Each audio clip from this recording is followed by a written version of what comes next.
ऐसे ऐसे नहीं, पवित्रता शौचाचार का निर्वाह कीजिए, लघुशंका भी जाइए तो जल लेकर जाइए, इंद्री का प्रक्षालन, फिर हाथ का प्रक्षालन, फिर 3 बार आचमन, राधा वल्लभ श्री हरिवंश, राधा वल्लभ श्री हरिवंश, जैसे शास्त्रीय विधान में केशवाय नमः, नारायणाय नमः, माधवाय। पवित्र रहिए। देखो भजन कैसे नहीं होता। मिट्टी जल आदि से बाह्य शरीर की पवित्रता और छल कपट के त्याग से भीतर की पवित्रता बढ़ती है। गुरु से कपट ये सर्वनाश का लक्षण है। अगर तुम में कोई दोष है, गुरुदेव पूछ रहे हैं, तुमने ऐसा अक्षरशः जैसा हृदय में वैसा बोल दे, जी अब चाहे दंड दो चाहे क्षमा करो, ये आपका विषय, पर सत्य बात यह कि मेरे हृदय में ऐसी पाप वृत्ति थी, मैंने ऐसा किया, ऐसा करने का हमारे संकल्प बन रहा है। गुरु से कपट नहीं। अंदर कपट रखोगे, मन मलिन हो जाएगा, भाग जाओगे, माया घसीट ले जाएगी। जो गुरुदेव ने उपासना दी है उसी का केवल अनुष्ठान। समय कहां आपके पास और के लिए? कहां समय है? प्रियाजू के सिवा हमारे पास समय कहां है? ऐसी दिनचर्या है, एक क्षण भी तो समय नहीं है, तो हम फिर और क्या अनुष्ठान करें? अपनी लाडली जी को हर समय देखते रहना है, दुलार करना है, नाम मंत्र वाणी जी का गायन, उन्हीं की सेवा में। गृहस्थी हैं तो जो व्यापार नौकरी उन्हीं के लिए समर्पित करें। इसके लिए बहुत सहन शक्ति चाहिए।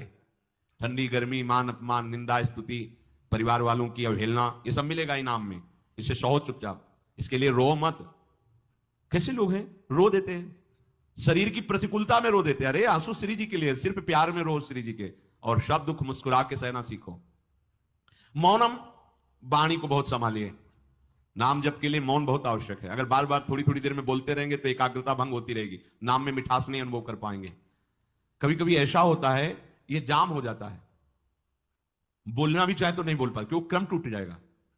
शाम के समय जैसे किसी से मिलना जुलना नहीं, तो तभी लोग पूछते मौन हो क्या?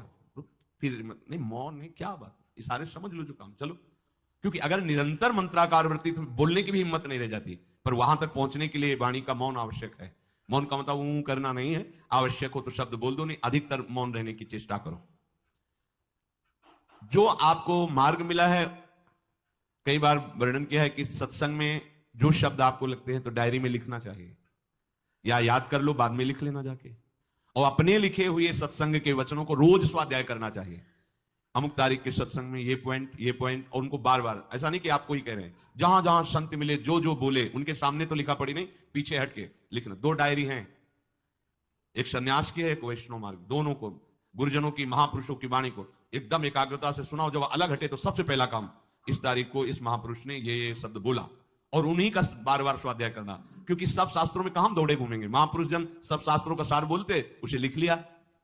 सरलता, आपका जीवन सरल होना चाहिए। छल कपट